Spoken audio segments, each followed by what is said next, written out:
And we want to get some analysis of what Mr. Trump's message means for the rest of the world. We are joined here in Washington by Afshin Molavi. He's a senior fellow at the Foreign Policy Institute, and that's part of the Johns Hopkins School of Advanced International Studies. Welcome to the broadcast. Thank you for having me. So Mr. Trump pulls out of the climate change agreements. How are these policies affecting his anti-globalization platform? You know, in many ways, America First is starting to look a little bit like America Alone.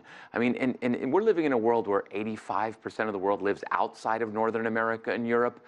We're living in a world where Asia Pacific is becoming the center of economic gravity. This is not the right time for America to be retrenching from the world. This is actually the time for America to be doubling down on globalization. So my view is that Donald Trump is taking the wrong turn at a seminal moment in global history. What about his initiatives like the Trans-Pacific Partnership? He pledged to renegotiate NAFTA as well with Mexico and Canada.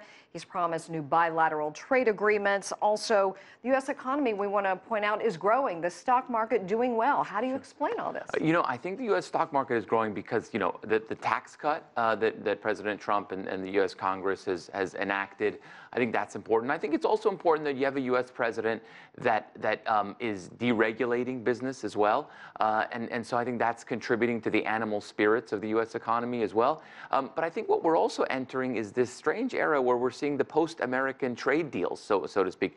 Mexico is revamping its deal with the European Union.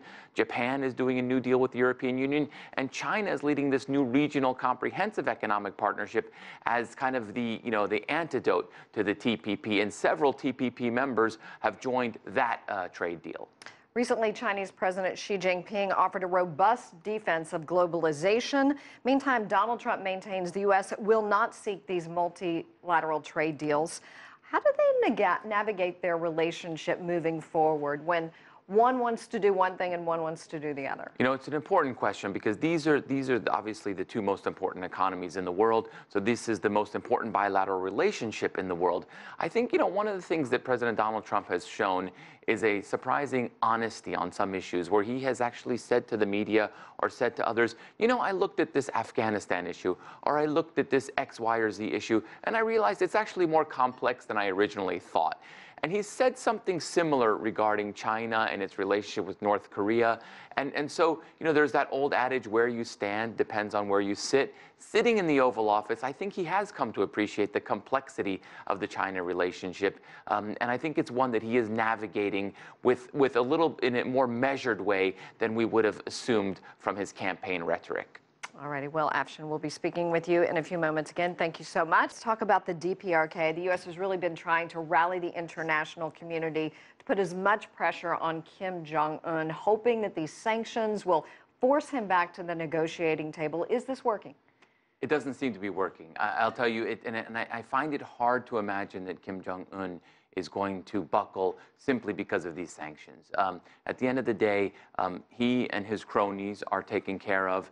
He hasn't shown a history of caring too much about what happens to his own people, and the nuclear program is far too long in its path for him to step back from it right now.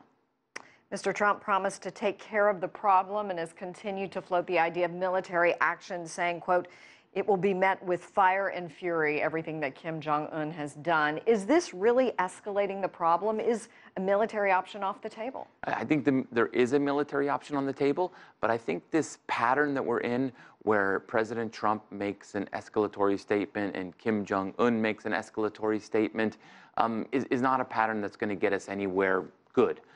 You know, what we really need to do is bring South Korea into the conversation, bring Japan into the conversation. These are, after all, the states that are going to be most affected, and North Korea and China and the United States. Look, President Trump has often talked about how he's a deal maker. Well, here's an opportunity to make the deal of the century. Let's talk about what's going on in Syria. Moving on to that area, has President Bashar al-Assad all but won this war with the help of Iran and Russia? He's gotten rid of ISIL. He's starved off some rebel-held areas. He's got a humanitarian crisis on his hands. He does. Russia and Iran certainly have tilted the balance in Bashar al-Assad's favor. But at the end of the day, he still only controls, you know, about half of Syria. And you know, he controls the western part of Syria. There's still lots. There's a hornet's nest of radical groups still operating in Syria. and there's also foreign operators. So it's hard to imagine that you have won when you basically outsourced your country to the Russian military and to the Islamic Revolutionary Guard Corps of Iran. It's a small area there, right, that we're talking about? It's a small area in western Syria that Bashar al-Assad and his forces still have control over.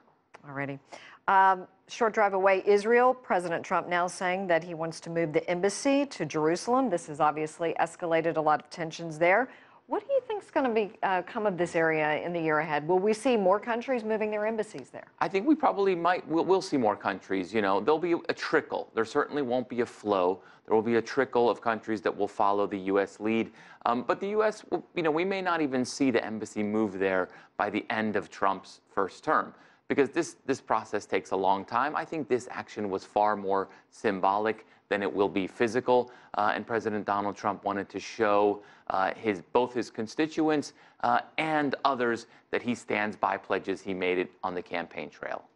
Moving on to Iran, President Trump refusing to certify the nuclear deal, even though everyone says they're living up to their end of the bargain. What kind of impact is this having? I think Iran is seeing that at the end of the day, when the Trump administration and when the United States maintains an antagonistic stance, the investors don't come. And that is actually what has happened in Iran.